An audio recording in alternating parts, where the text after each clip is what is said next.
If you're experiencing connection errors in Apex Legends, particularly error 2026, follow these simple steps to troubleshoot and resolve the issue. Step 1. Check server status.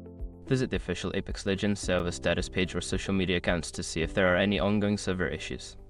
If the servers are down, you may need to wait until they are back online. Step 2. Restart your game. Close Apex Legends completely and restart it.